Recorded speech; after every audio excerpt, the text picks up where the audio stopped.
കേരള പ്രവാസി സംഘം എടപ്പാൾ ഏരിയ കമ്മിറ്റിയുടെ നേതൃത്വത്തിൽ ചങ്ങരംകുളം പോസ്റ്റ് ഓഫീസ് ഉപരോധവും പ്രതിഷേധ ധർണയും സംഘടിപ്പിച്ചു. കേരള പ്രവാസി സംഘം എടപ്പാൾ ഏരിയ കമ്മിറ്റി സംഘടിപ്പിച്ച മോദി ഗവൺമെന്റിന്റെ കേരളത്തോടുള്ള അവഗണനയ്ക്കെതിരായും ജനദ്രോഹ നടപടികൾക്കെതിരെയുമായിട്ടുള്ള പ്രതിഷേധ സമരവും ധർണയും ചങ്ങരംകുളം പോസ്റ്റ് ഓഫീസ് മുന്നിൽ കനത്ത മഴയെ അവഗണിച്ചുകൊണ്ട് സംഘടിപ്പിച്ചു. സമരത്തിന് കേരള പ്രവാസി സംഘത്തിന്റെ നന്നമുക്ക് പഞ്ചായത്ത് സെക്രട്ടറി ജനു മൂക്കത്തല സ്വാഗതം പറഞ്ഞു. പ്രവാസി സംഘത്തിന്റെ Edappal area president P T. Narayanan ഉദ്ഘാടനം ചെയ്തു.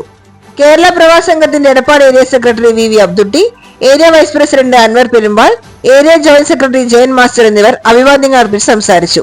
കേരള പ്രവാസി സംഘത്തിന്റെ എടപ്പാൾ ഏരിയ കമ്മിറ്റി അംഗം ഗോപി നന്ദി പറഞ്ഞു.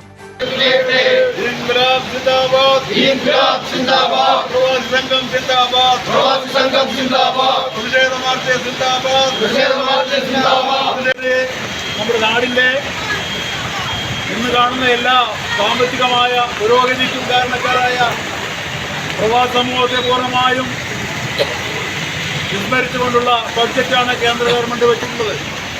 ബീഹാറിനും ആന്ധ്രയ്ക്കും തങ്ങളുടെ ഭരണം നിരത്തുന്നതിന് വേണ്ടി മാത്രം കോടിക്കണക്കിന് രൂപ അനുവദിച്ചപ്പോൾ ഈ കൊച്ചു കേരളം എന്ന് പറയുമ്പോൾ ഒരു ഉപഭോക്തൃ സംസ്കാരമാണ്. നമ്മൾ ഉപയോഗിക്കുന്ന ഈ സാധനങ്ങളെല്ലാം തന്നെ GST അടച്ചുകൊണ്ട് അതിൻ്റെ ഉൽപ്പാദകർക്ക് വളരെ വലിയ രീതിയിൽ ടാക്സ് അടച്ചുകൊണ്ട് ഉപയോഗിക്കുന്നതാണ്.